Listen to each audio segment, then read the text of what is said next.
예수 열방의 소망, 예수 열방의 소망, 예수 우리의 위로자. 주는 온 땅의 영원한 소망, 예수 어둠 속의 빛, 예수 변함없는 진리. 주는 온 땅의 빛이 되시네.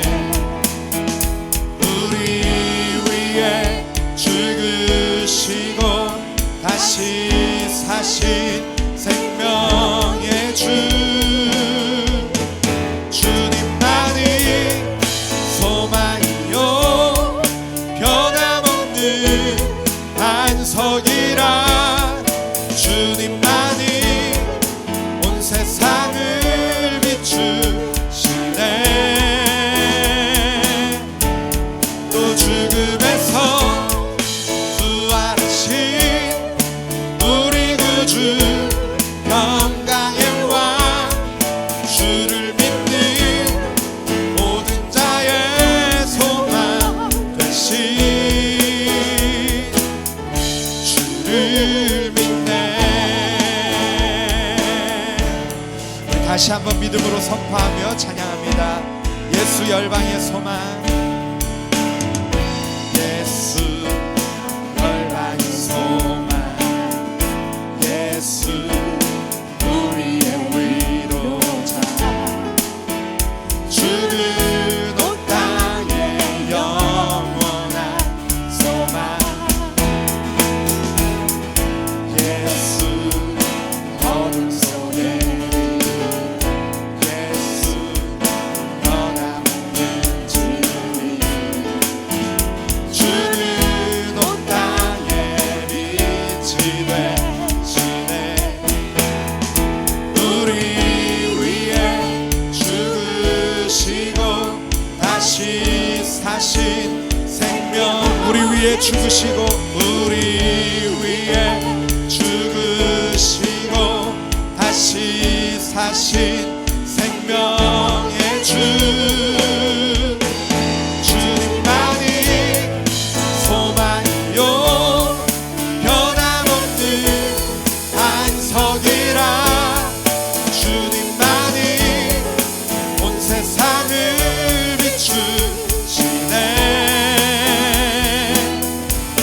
또 죽음에서 부활하신 우리 구주 영광의 왕.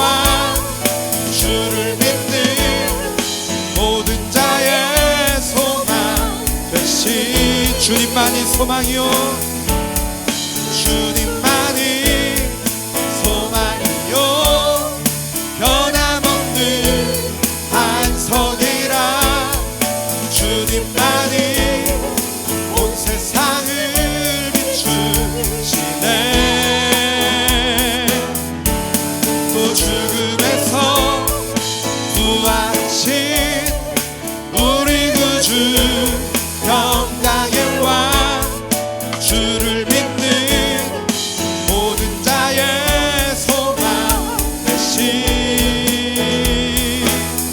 주를 믿네.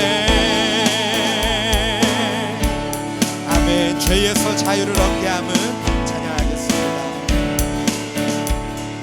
죄에서 자유를 얻게 함은 보혈의 능력.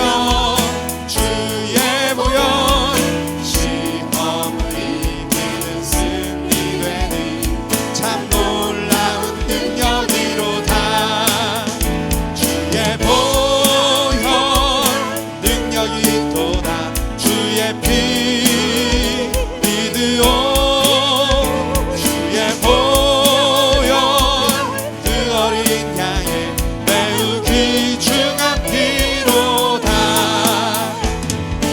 육체의 정욕을 이길 힘은 보혈의 능력. 주의 보혈 성결한 마음을 얻게 하니 참 놀라운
다시 한번 구주의 복음을 전할 제목, 주의 복음을 전할 제목, 보혈의 능력, 주의 보혈, 날마다 나에게 찬송 주님, 참 놀라운 능력이로다. 주의 보혈 능력이 또다. 주의 피 믿으오. 주의 보혈 그 어린 양의 매우 귀중한 주의 보혈 능력이 또다. 주의 보혈 능력이 또다. 주의 피 믿으오. 주의 보혈 그 어린 양의 매우 주의 보혈 능력이 또다. 주의 보혈 능력이 또다. 주의 피 믿으오. 주의 보혈 그 어린 양의 매우 귀중한 피로다. 매우 귀중한 피, 매우 귀중한 피로다. 매우 귀중한 피로다. 아멘. 우리 주님의 보혈에 능력 있는 줄 믿습니다. 아멘.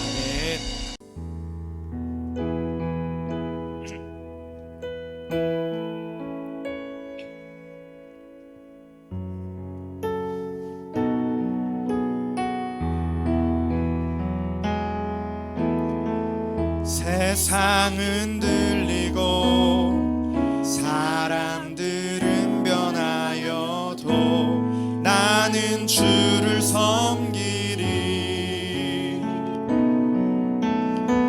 주님의 사랑은 영원히 변하지 않네. 나는 주를 우리 믿음으로 다시 한번 고백합니다. 세상은 들리고 사람들은 변하여도 나는 주를 섬기리. 주님의 사랑은 영원히 변하지 않네. 나는 주를 신뢰해. 오직 믿음으로,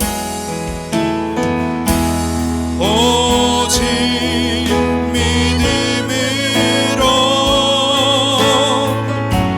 믿음으로 내가 살리라. 오직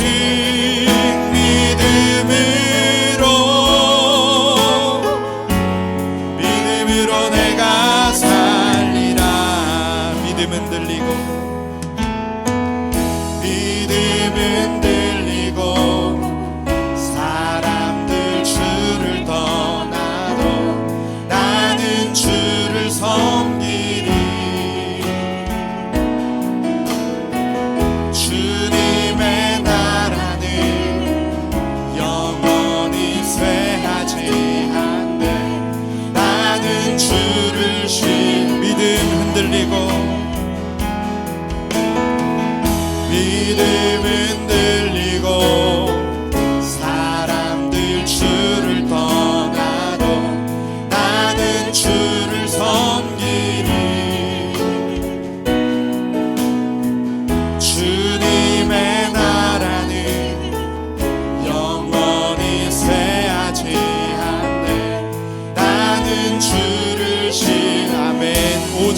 믿음으로 말미암아 산 오직 믿음으로 오직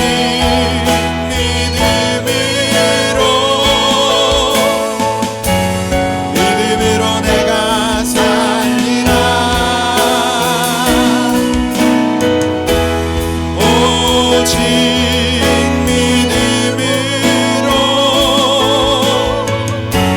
믿음으로 내가 산 오직 의인은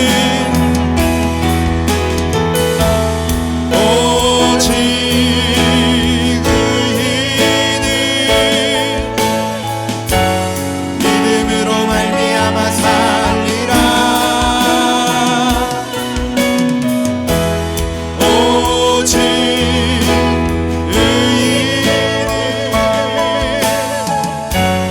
믿음으로 말미암아 살리라.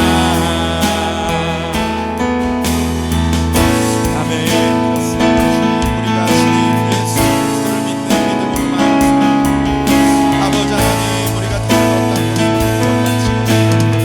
오직 주님 한 분만을 믿음으로 십자가에서 피 흘려 죽으시고 우리를 위하여 생명 주신 그 주님을 믿음으로만 우리가 구원받으겠습니다.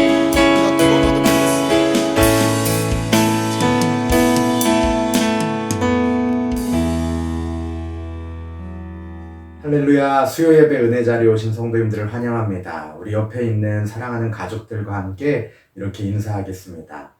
사랑하고 축복합니다. 당신이 있어서 너무 행복합니다.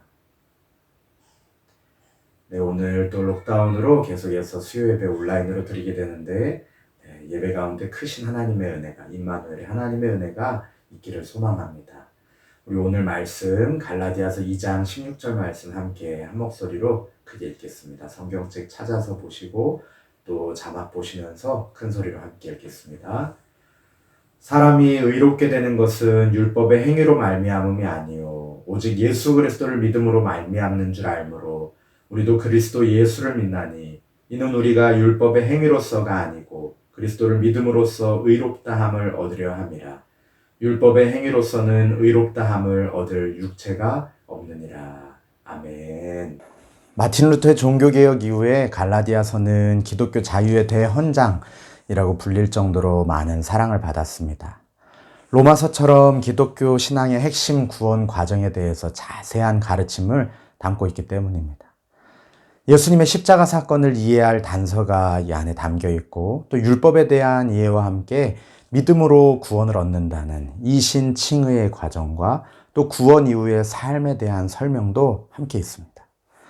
한편 교회의 사랑을 많이 받았던 서신인 만큼 교회 역사에서 논쟁과 오해 불씨를 제공하기도 했습니다. 바울이 보여준 율법에 대한 부정적인 태도 때문에 율법을 옛 언약에만 해당하는 것으로 여기거나 또 구약과 새 언약과의 관계성에 회의를 품는 일들이 있기도 했습니다. 또한 이 편지에서 말한 율법의 일을 행위만을 강조하는 율법주의로 생각하고 기독교인들에게서 나타나는 위선적인 삶을 이 율법의 일과 연결하는 일도 많이 있었습니다. 더 나아가서는 믿음으로 구원 얻는 것을 너무 강조한 나머지 구원 이후의 삶을 가볍게 여기는 소위 값싼 은혜의 문제점도 나타나곤 했습니다. 이것들은 모두 갈라디아서를 오해해서 벌어진 현상들입니다. 오늘 개관 설교를 통해서 갈라디아서에 대한 그 배경 지식들을 좀 우리가 공부하고 그리고 또 조금 더 갈라디아서를 바르게 이해하는 안목을 가져서 앞으로 9월에 묵상하게 될 때 큰 은혜 누리시기를 소망합니다. 먼저 역사적 배경을 잠시 살펴보도록 하겠습니다. 이 갈라디아서가 기록된 연대가 언제쯤이고 또 수신자들이 그 편지를 받은 자들이 어느 지역에 있었는지 말씀 가운데 또 한번 찾아보겠습니다. 갈라디아 교회의 위치와 기록 연대는 사도행전을 함께 살펴보면서 우리가 추측해 볼 수가 있습니다. 특별히 사도행전 15장 예루살렘 공의회와의 관계 속에서 찾아볼 수가 있습니다. 먼저 갈라디아서 2장 1절 말씀 보시면 예루살렘을 방문했다는 언급이 되어 있습니다. 같이 읽겠습니다. 14년 후에 내가 바나바와 함께 디도를 데리고 다시 예루살렘에 올라갔더니 아멘. 이 방문은 사도행전 11장 28절에서 30절에 구제 방문했던 것으로 보는 것이 좋습니다. 왜냐하면 갈라디아 2장 2절에서 바울이 계시를 따라 올라갔다라고 말하고 있기 때문이에요. 사도행전 11장 28절에서 30절에 그 비슷한 정황을 살펴볼 수 있습니다. 그 중에 아가보라는 한 사람이 일어나 성령으로 말하되 천하에 큰 흉년이 들리라 하더니 글라우디오 때에 그렇게 되니라.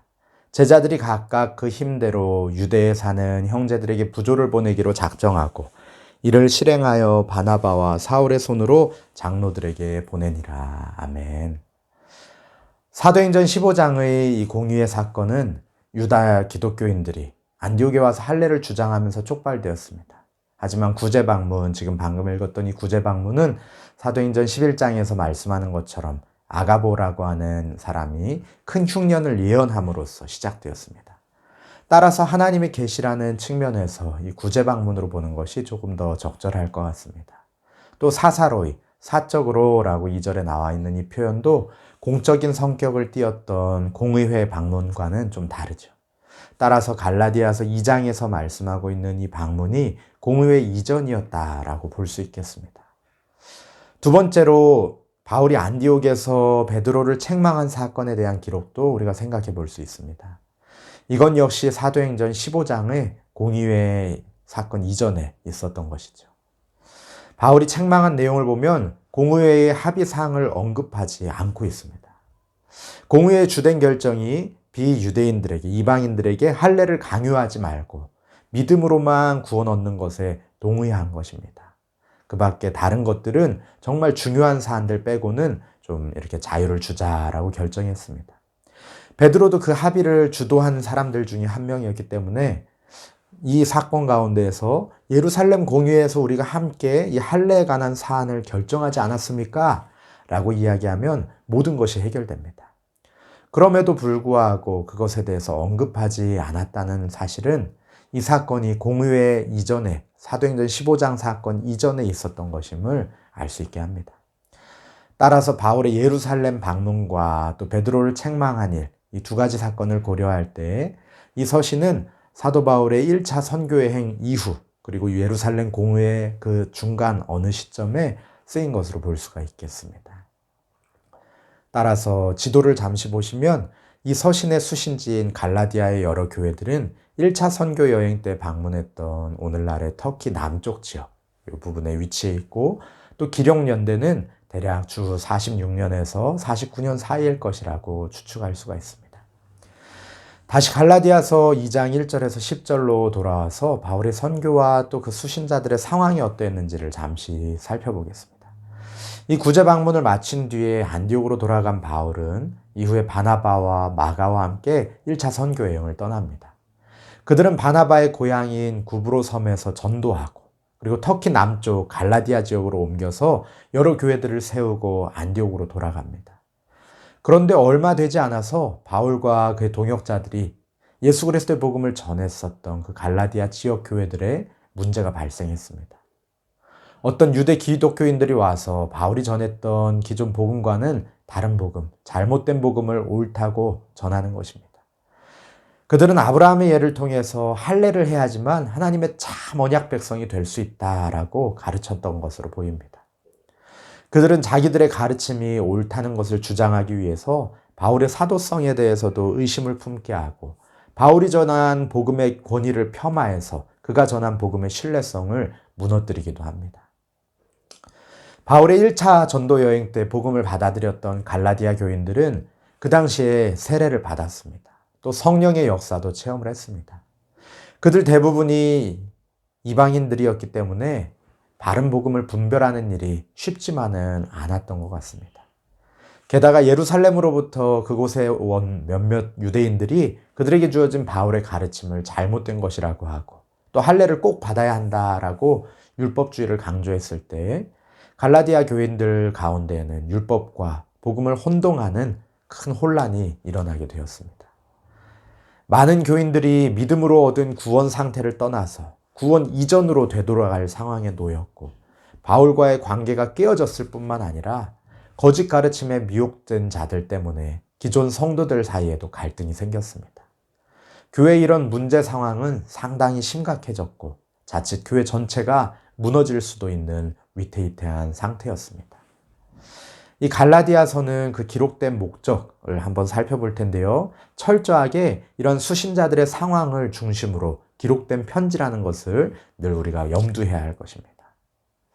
바울의 진단에 의하면 이 교회, 갈라디아 교회들에는 크게 세 가지의 문제점이 있습니다. 첫 번째는 할례를 중심으로 한 거짓 가르침으로 복음이 변질되었습니다.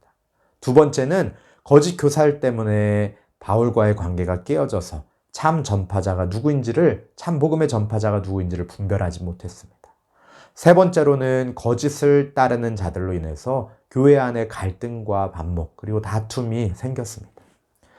바울은 이 세 가지의 상황을 해결하기 위해서 편지를 썼습니다.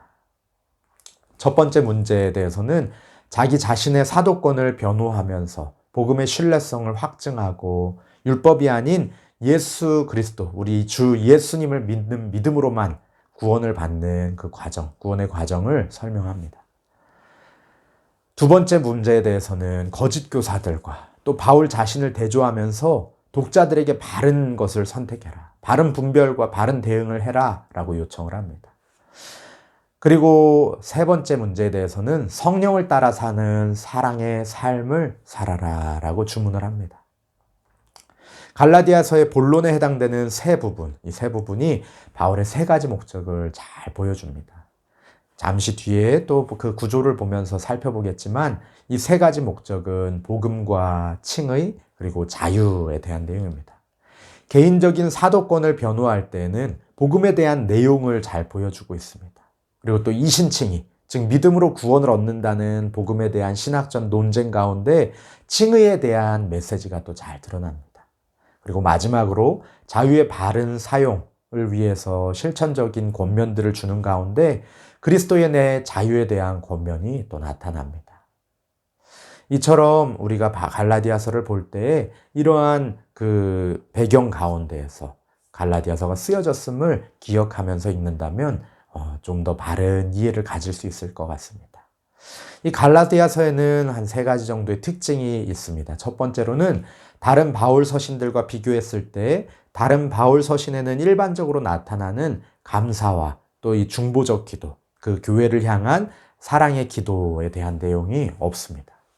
우리 먼저 고린도전서에 나타나 있는 부분을 한번 살펴보겠습니다. 고린도전서 1장 4절에서 7절 말씀에는 이렇게 기록하면서 편지를 시작합니다. 그리스도 예수 안에서 너희에게 주신 하나님의 은혜로 말미암아 내가 너희를 위하여 항상 하나님께 감사하노니 이는 너희가 그 안에서 모든 일, 곧 모든 언변과 모든 지식의 풍족함으로 그리스도의 증거가 너희 중에 견고하게 되어 너희가 모든 은사에 부족함이 없이 우리 주 예수 그리스도의 나타나심을 기다림이라. 아멘. 이렇게 하나님께 감사한다라고 고백하고 있죠. 또 빌립보서도 한번 볼까요? 빌립보서 1장 3절에서 5절 말씀. 내가 너희를 생각할 때마다 나의 하나님께 감사하며 간구할 때마다 너희 무리를 위하여 기쁨으로 항상 간구함은 너희가 첫날부터 이때까지 복음을 위한 일에 참여하고 있기 때문이라. 아멘. 하나님께 감사하며 간구한다라고 고백합니다. 첫날부터, 복음을 받아들인 첫날부터 지금까지 복음을 위한 일에 늘 참여하고 있는 그 빌립보 교회를 바라볼 때 기쁨과 감사로 충만하여 하나님께 영광 돌린다라고 고백하는 것입니다. 데살로니가 교회에도 편지할 때 마찬가지였습니다. 데살로니가전서 1장 2절에서 4절 말씀. 우리가 너희 모두로 말미암아 항상 하나님께 감사하며 기도할 때 너희를 기억함은 너희의 믿음의 역사와 사랑의 수고와 우리 주 예수 그리스도에 대한 소망의 인내를 우리 하나님 아버지 앞에서 끊임없이 기억함이니 하나님의 사랑하심을 받은 형제들아 너희를 택하심을 아노라. 아멘. 하나님 앞에 데살로니가 교회를 생각하며 기도할 때마다 이렇게 기억하고 감사하며 영광 돌린다라고 합니다. 그 데살로니가 교회 성도들의 믿음의 역사, 또 사랑의 수고, 예수 그리스도에 대한 소망으로 인내함, 이것을 하나님 앞에서 끊임없이 기억하면서 그들을 위해서 기도할 때마다 정말 주님의 우리에게 허락하신 그 형제들을 위하여서 기도할 때마다 이 사실을 감사하며 주님 앞에 올려드리고 기도한다라고 고백합니다. 그런데 갈라디아서는 1장 6절 말씀에 보면은 내가 이상하게 여기노라 라고 표현하면서 바로 편지의 본론으로 들어갑니다. 바울이 다른 편지들은 독자 대상 교회들을 향한 감사 그리고 또 그들을 위한 기도로 시작한 것에 비해서 상당히 이례적이죠. 그만큼 이 갈라디아 교회 안에 있는 상황을 심각하게 인식하고 있고 또 바울의 마음이 급박하다. 빨리 바른 복음을 전해줘야 된다라는 것으로 가득해 있음을 보여줍니다. 두 번째 특징을 보면은 어조가 고린도후서와 좀 비슷합니다. 다른 말로 하면 처음부터 끝까지 그 어조가 감정적이고 또 논쟁적입니다. 우리 또 말씀 가운데서 한 번씩 찾아보겠습니다. 이 저주, 또 안타까움, 적개심, 그리고 이런 바울의 감정들이 여과 없이 드러나고 있습니다. 우리 먼저 갈라디아서 1장 8절에서 9절 말씀을 한번 보겠습니다. 그러나 우리나 혹은 하늘로부터 온 천사라도 우리가 너희에게 전한 복음 외에 다른 복음을 전하면 저주를 받을지어다. 우리가 전에 말하였거니와 내가 지금 다시 말하노니 만일 누구든지 너희가 받은 것 외에 다른 복음을 전하면 저주를 받을지어다. 이렇게 강력한 표현을 쓰고 있습니다. 너희에게 다른 복음 전한 자들은 저주를 받을지어다. 그 다른 복음을 전하는 자들은 저주를 받을지어다라고 두 번에 걸쳐서 강력하게 이렇게 메시지를 남깁니다. 또 비난하는 메시지도 담고 있습니다. 이 갈라디아서 3장 1절 말씀에 보면은 어리석도다 갈라디아 사람들아 예수 그리스도께서 십자가에 못 박히신 것이 너희 눈앞에 밝히 보이거늘 누가 너희를 꾀더냐. 하나님이 아담과 하와를 향해서 말씀하신 것처럼 안타까움의 마음이 담겨 있습니다. 눈앞에 그 복음의 진리가, 이 바른 복음이 눈앞에 선명하게 있는데 왜 도대체 엉뚱한 데에다가 귀를 기울이고 있느냐? 왜 다른 데에다가 잘못된 복음에다가 마음을 빼앗기고 있느냐라고 그들을 책망합니다. 또 안타까움의 마음을 담아서 말합니다. 갈라디아서 4장 11절 내가 너희를 위하여 수고한 것이 헛될까 두려워하노라. 5장 7절에서는 너희가 다름질을 잘하더니 누가 너희를 막아 진리를 순종하지 못하게 하더냐라고 안타까워합니다. 왜 이렇게 내가 수고한 것들이 있는데 헛되게 하느냐. 또 너희가 잘 바른 복음으로 향해서 열심히 달려가고 있었는데 누가 너희를 도대체 막아서 순종하지 못하게 하냐. 잘못된 복음으로 마음을 빼앗기느냐라고 안타까워합니다. 또 5장 12절 말씀에는 적개심을 담아서 기록합니다. 너희를 어지럽게 하는 자들은 스스로 베어버리기를 원하노라. 이렇게 강하게 이야기할 정도로 그 거짓 교사들에 대해서 강력한 적개심을 드러내고 있습니다. 이처럼 바울은 정말 갈라디아 교회를 향한 사랑의 마음, 정말 애정어린 마음을 듬뿍 담아서 이 편지를 기록하고 있는 것입니다. 이 바울이 쓴 갈라디아서의 세 번째 특징은 바울의 자전적인 내용이 많이 담겨 있어서 바울과 초대교회 연구에 중요한 자료가 된다는 것입니다. 이처럼 갈라디아 교회를 향해서 큰 사랑의 마음을 담고 있었기 때문에 자기의 감정만 솔직히 드러낸 게 아니라 자기의 부끄러운 이야기들도 솔직하게 담담하게 내어놓고 있습니다. 예수님의 복음을 드러내기 위해서 회심 이전에 자신의 그 연약했던 모습, 부끄러운 모습을 담담히 고백하고 회심 이후에 변화된 삶을 간증합니다. 자신이 전한 복음과 또 사도성이 문제없음을 주장하기 위해서 또 회심 3년 만에 또 그로부터 14년 뒤에 예루살렘으로 갔던 사건들을 언급하기도 합니다. 이때 동행했던 선교 팀원들도 함께 밝히고 있어서 교회사적 관점에서 소중한 자료입니다. 이런 특징들과 함께 갈라디아서가 하는 특별한 기여들이 있습니다. 갈라디아서는 믿음으로만 구원을 얻는다는 진리를 흔들림 없이 주장하고 있고요. 또 아브라함에 대한 언급을 통해서 율법과 언약에 대한 생각을 우리가 정리할 수 있도록 돕습니다. 그리고 또 그리스도께서 주신 자유, 그 자유를 강조함으로 우리 그리스도인들이 삶의 어떠한 기준으로 삼고 어떠한 것을 기준으로 삼고 나아가야 하는지를 제시해주고 있습니다. 우리 한번 이제는 갈라디아서의 구조를 전체적으로 살펴보면서 그 내용 안에서 중요한 메시지들을 한번 찾아보도록 하겠습니다. 1장 1절에서 5절은 서론입니다. 대부분의 바울 서신들이 이처럼 서론으로부터 시작하지요. 갈라디아 성도들에게 쓰는 편지를 본인의 사도성을 밝힘으로 시작하고 있습니다.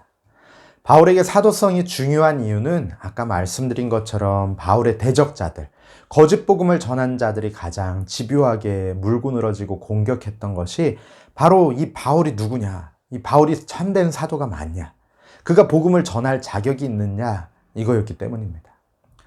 사도 바울은 예수님의 12제자 가운데 한 사람도 아니었고 예루살렘 교회 지도자도 아니었습니다. 오히려 예수님 믿는 제자들을 핍박하고 옥에 가두고 또 스데반 집사님이 순교하실 때 증인이 되었던 사람이었죠. 그런 사람이 갑자기 변화되어서 예수님의 복음을 전한다고 하니 이상하게 여기고 의심하는 것도 참 10분 이해가 갑니다. 이에 바울은 나를 부르신 이는 사람이 아니다. 오직 예수 그리스도와 그분을 죽은 자 가운데서 살리신 하나님 아버지로 말미암아서 내가 사도가 되었다라고 고백합니다. 그리고 이어지는 1장의 뒷부분은 이 과정을 자세하게 설명하고 있습니다. 1장 6절에서 10절은 다른 복음은 없다라고 또 제목을 붙일 수 있겠습니다. 바울은 자신을 밝히고 다른 편지들에서와 같이 갈라디아 교인들을 축복하고 또 4절에서는 갈라디아서의 가장 핵심이 되는 내용을 던지고 있습니다. 바로 예수 그리스도께서 하나님 아버지의 뜻을 따라 이 악한 세대에서 우리를 구원하시려고 우리 죄를 대신해서 자신의 몸을 십자가에 내어주셨다라는 것입니다. 특히 이 구원이 하나님 아버지의 뜻을 따라 되었다는 것은 구원이 인간의 뜻이나 인간의 공로에 달려있는 것이 아니라 전적으로 하나님의 은혜로 말미암아서 오직 우리 주 예수 그리스도를 믿음으로 말미암아서 되었음을 말씀하는 것입니다. 당시 갈라디아 교인들이 행함으로 율법으로 구원받는다는 잘못된 구원관을 가지고 있었기 때문에 시작부터 이 편지의 핵심을 강력하게 밝히고 있는 것이죠. 우리 1장 11절에서 4장 11절은 아까 말씀드린 것처럼 이 복음, 참된 복음이 무엇인지에 대해서 밝히고 있습니다. 우리 11절, 12절 말씀을 한번 보면은 형제들아 내가 너희에게 알게 하노니 내가 전한 복음은 사람의 뜻을 따라 된 것이 아니니라. 이는 내가 사람에게서 받은 것도 아니요 배운 것도 아니요 오직 예수 그리스도의 계시로 말미암은 것이라 라고 말씀합니다. 바울 자신의 사도성을 변호합니다. 회심 이전의 자신의 모습에 대해서 겸손히 고백하며 예수 그리스도를 만난 이후에 완전히 변화된 삶과 다른 사도들과의 관계성 가운데서 본인의 복음이 예수님을 믿는 믿음 안에서 올바른 것임을 밝히고 있습니다. 아브라함을 예로 들면서 율법과 복음의 관계를 설명합니다. 핵심은 아브라함도 하나님을 믿음으로 의롭다 하심을 입었고 아브라함이 복의 근원이 되리라 말씀하신 것도 이방인들이 믿음으로 말미암아 구원 얻게 하실 것을 아브라함을 예표로 보여주시고 약속하신 것이라고 밝힙니다. 그리고 골로새서에서 우리가 보았던 것처럼 율법이 우리를 그리스도께로 인도하는 초등교사가 되신다. 또 우리로 하여금 믿음으로 말미암아 의롭다함을 얻게 하신다 말씀합니다. 믿음이 온 이후에는 우리가 초등교사 아래에 있지 아니하고 우리가 다 믿음으로 말미암아 그리스도 예수 안에서 하나님의 자녀가 되었다라고 복음을 쉽게 이해시키고 있습니다. 네 번째로 4장 12절에서 5장 1절은 복음 전파자에 대한 설명입니다. 바울과 갈라디아 교회 성도들이 해산하는 어머니와 자녀와의 관계처럼 주님의 사랑으로 맺어진 관계라는 것을 기억하게 합니다.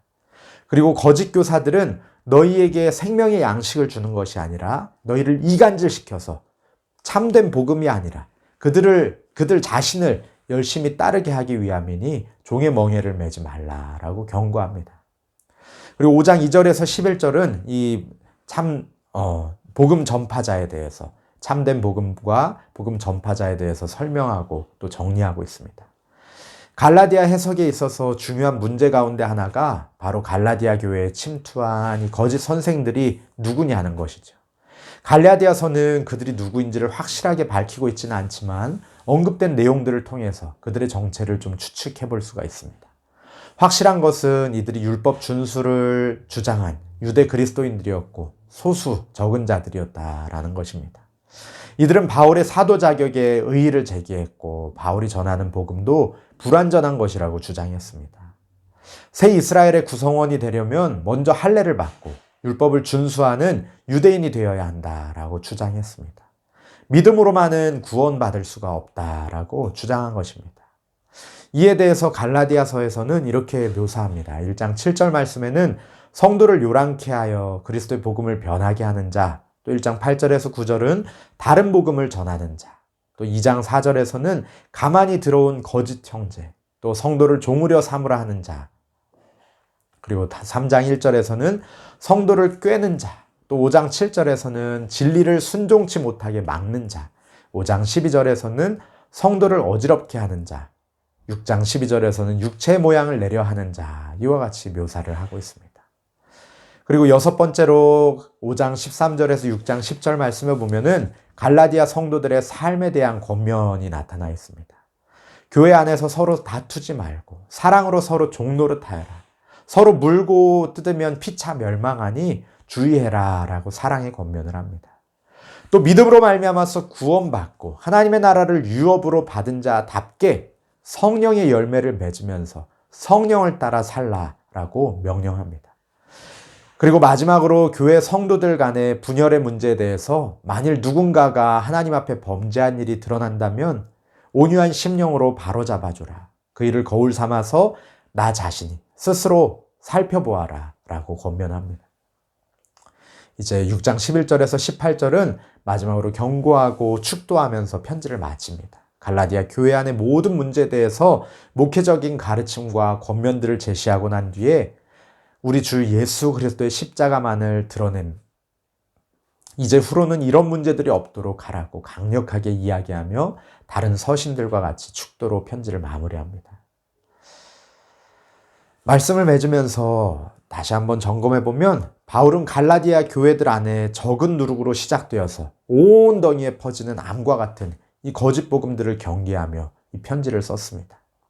하지만 성도들을 향해서 질책하거나 비난하려고 한 것이 아니라 물에 빠져 죽어가는 이를 건지려고 헤엄쳐 들어가는 듯한 간절함으로 또 어머니가 자녀를 해산하는 그 고통을 참아내는 것과 같은 심정으로 편지하고 있습니다.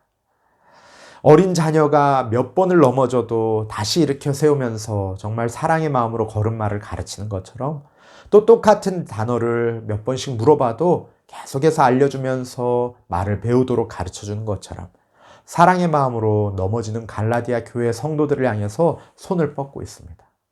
바울이 그렇게 할 수 있었던 원동력이 무엇이었을까요? 자신의 교세를 키우기 위함이었을까요? 사람들에게 인정받고자 하는 욕심이었을까요? 갈라디아서 6장 14절 말씀에 이렇게 말씀합니다. 그러나 내게는 우리 주 예수 그리스도의 십자가 외에 결코 자랑할 것이 없으니 그리스도로 말미암아 세상이 나를 대하여 십자가에 못 박히고 내가 또한 세상을 대하여 그러하니라. 아멘. 네, 그렇습니다. 바울은 그저 자신이 다메섹 도상에서 만났던 그 예수님의 사랑, 그 은혜를 나누는 것뿐이었습니다. 예수님을 핍박한 자신을 용서하시고 이방인의 사도로 불러주셔서 사명을 맡기신 그 주님의 복음을 온전히 가르치고 또 연약한 자들을 세우기 위함이었습니다. 우리들도 각자 주님을 만난 경험이 있으실 줄로 압니다. 우리 주변의 연약한 자들을 바라볼 때 판단하고 정죄하기보다 바울과 같이 나의 연약했던 시절을 기억하면서 사랑으로 품고 용납하고 정말 안타까운 심정으로 도와줄 수 있기를 소망합니다. 바울의 편지의 이 내용의 핵심은 그 넘어지는 자들을 새롭게 일으켜주고 건져주는 것이 없습니다. 다른 복음은 있을 수 없고 틀린 것이다, 잘못된 것이다 라는 것을 그들에게 온전히 가르쳐주기 위함이었습니다. 이 다르다와 틀리다를 사전에서 찾아보면 다르다는 비교가 되는 두 대상이 서로 같지 않다는 것이고 틀리다라는 것은 셈이나 사실 따위가 그르다, 어긋나다, 잘못되었다라는 것입니다. 근데 우리는 다르다, 틀리다를 혼동해서 쓸 때가 있습니다. 이 포스트 모던 사회에서는 서로의 차이와 다양성을 인정해야 한다라고 주장을 합니다. 이러한 생각이 종교와 진리의 문제까지 파고들어서 오직 예수 그리스도로만 구원받는다. 예수 그리스도 외에는 아버지께로 나아갈 다른 길이 없다라고 믿고 가르치는 교회를 편협하고 아집으로 가득한 종교라고 비난합니다. 하지만 예수님께서 말씀하신 것처럼 예수님만이 길이시고 진리이시고 생명이 되시는 줄 믿습니다. 예수님으로 말미암지 않고는 아버지께로 나아갈 자가 없습니다. 어린이 복음 성가의 가사처럼 하나님 아버지께로 가는 것은 돈으로도 갈 수 없고 지식으로도 갈 수 없고 힘이 있어도 가지 못합니다. 오직 예수님을 믿는 믿음으로 말미암아서 갈 수 있습니다. 그렇기 때문에 복음 이외에 할례를 받아야 한다. 행위로 구원을 얻는다. 예수님 믿는 것 이외의 율법을 지켜야 한다. 바울이 아니라 나만을 따라야 한다라고 가르치는 그러한 자들이 가르쳤던 복음은 다른 것이 아니라 틀린 것, 잘못된 것이었습니다. 갈라디아서의 핵심되는 오직 예수 그리스도를 믿음으로 말미암아 구원 얻음을 다시 한번 마음에 새기며 승리하는 한 주 되시길 바랍니다. 우리 마지막으로 갈라디아서 2장 16절 함께 읽으며 마음에 새기기 원합니다. 사람이 의롭게 되는 것은 율법의 행위로 말미암음이 아니요 오직 예수 그리스도를 믿음으로 말미암는 줄 알므로 우리도 그리스도 예수를 믿나니 이는 우리가 율법의 행위로서가 아니고 그리스도를 믿음으로써 의롭다함을 얻으려 함이라. 율법의 행위로서는 의롭다함을 얻을 육체가 없느니라. 아멘. 이 시간에 우리 말씀을 기억하며 함께 기도하기 원합니다. 하나님, 우리가 오직 예수 그리스도를 믿음으로 말미암아 우리에게 구원을 허락하셨고 그것이 우리의 행위나 우리의 노력이 아니라 하나님의 값없이 선물로 주신 은혜인 줄로 믿습니다. 하나님, 자꾸 우리가 복음 위에 다른 것들을 더하지 아니하게 하여 주시고 또한 연약한 자들을 우리 주님이 우리에게 베풀어 주신 그 사랑으로 섬기며 돌보며 그들을 바로 세우는 일, 가르치는 일에 힘쓰게 하여 주시옵소서. 하나님, 이 록다운 시간 동안 정말 오직 예수 그리스도를 믿는 믿음이 무엇인지 다시 한번 돌아보고 나의 신앙을 점검하고 하나님 앞으로 나아가는 시간 되게 하여 주시옵소서. 우리 함께 주님의 은혜와 사랑에 감사함으로 또 그 말씀 앞에 이렇게 기도하시겠습니다. 하나님 아버지 참으로 감사합니다. 아버지 하나님, 주님께서 우리에게 베풀어 주신 그 크신 은혜와 사랑에 감사합니다. 아버지 하나님, 우리들은 연약해 나가 쓰러지고 또 넘어지지만 아버지 하나님, 주님께서 우리들을 오직 예수 그리스도를 믿는 믿음 안에서 구원하시고 건져주시고 주님의 자녀 삼아주시고 거듭난 하나님의 백성 되게 하시는 감사합니다. 아버지 하나님, 우리들 주님께서 우리에게 베풀어주신 그 은혜 날마다 감사하며 살아가게 하여 주시옵소서. 날마다 그 복음의 진리를 붙들고 살아가게 하여 주시옵소서. 그 복음을 알지 못하는 자들에게 이 복음을 증거하며 또한 쓰러지고 넘어지는 연약한 지체들을 향하여서 주님께서 우리에게 베푸신 그 오랜 참으심과 사랑과 온유함으로 하나님 아버지 돌보고 그들을 세우고 가르치는 그들을 위하여 힘쓰게 하여 주시옵소서. 비난하고 질책하고 책망하는 것이 아니라 하나님, 우리가 정말 주님의 마음으로 하나님의 연약한 지체들을 바라보게 하여 주시고 우리 연약한 자녀들을 바라보게 하여 주시고 우리 연약한 다음 세대를 바라보게 하여 주시옵소서. 기도하며 사랑으로 듣고 하나님 아버지 가르치며 양육할 수 있도록 주님에게 은혜 허락하여 주시옵소서. 아버지 하나님, 또한 주님께서 우리에게 허락하신 하나님 아버지 귀한 이 시간 가운데 주님의 말씀을 다시 한번 붙들게 하여 주시고 예수 그리스도를 믿는 믿음 안에서 온전히 섰는지를 날마다 스스로 점검하는 우리의 삶이 되게 하여 주시옵소서. 각자의 삶의 자리에서 예배하며 주님 앞에 기도하는 주의 성도들을 긍휼히 여겨주시고 아버지 하나님, 매일매일의 삶 가운데 주와 동행하는 믿음의 삶 살게 하여 주시옵소서. 하나님 아버지 붙들어주시고 은혜 더하여 주시옵소서. 우리 온 가족 모여서 함께 예배할 때마다 주님의 은혜 허락하여 주시옵소서. 하나님 아버지 참으로 감사합니다. 주님께서 우리에게 베풀어 주신 그 은혜와 사랑에 감사합니다. 오직 예수 그리스도를 믿음으로 말미암아 구원 얻는다는 그 사실 우리가 다시 한번 마음에 새기며 이 갈라디아서를 묵상할 수 있도록 주님 은혜 허락하여 주시옵소서. 또한 이 바울의 갈라디아 교회를 향한 사랑의 마음을 우리의 마음 가운데 허락하여 주시옵소서. 주님의 마음으로 연약한 자들을 바라보게 하여 주시고 주님의 마음으로 복음을 알지 못하는 자들, 잘못된 복음 안에서 넘어지는 자들을 붙잡아 일으켜 세워주는 일에 우리가 헌신하며 주님의 복음 증거하는 증거자로 쓰임받게 하여 주시옵소서. 감사합니다. 예수님의 이름으로 기도합니다. 아멘. 이제는 우리 주 예수 그리스도의 은혜와 하나님 아버지의 무한하신 사랑과 성령의 교통하심이 오직 예수 그리스도를 믿는 믿음 안에서 주의 복음의 증거자로 쓰임받기로 결단하는 주의 백성들 머리 위에 이제로부터 영원까지 함께 있을지어다. 아멘.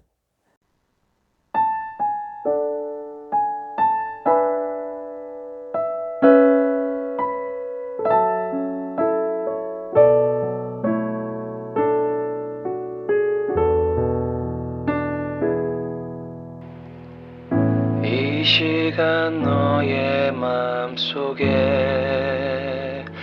하나님 사랑이 가득하기를 진심으로 기도해 간절히 소망해 하나님 사랑 가득하기를. 하나님은 너를 사랑해 얼마나 너를 사랑하시는지 너를 위해 저 별을 만들고 세상을 만들고 아들을 보냈네. 오래전부터 널 위해 준비된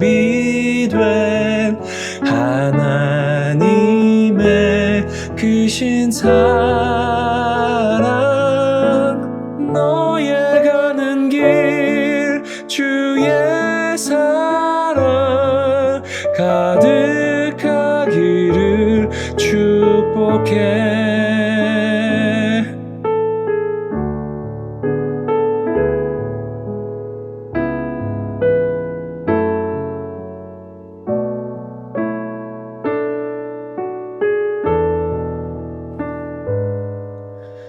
하나님은 너를 사랑해 얼마나 너를 사랑하시는지 너를 위해 저 별을 만들고 세상을 만들고 아들을 보냈네. 오래전부터 널 위해 준비된 하나님의 크신 사랑 너의 가는 길 주의 사랑 가득하기를 축복해.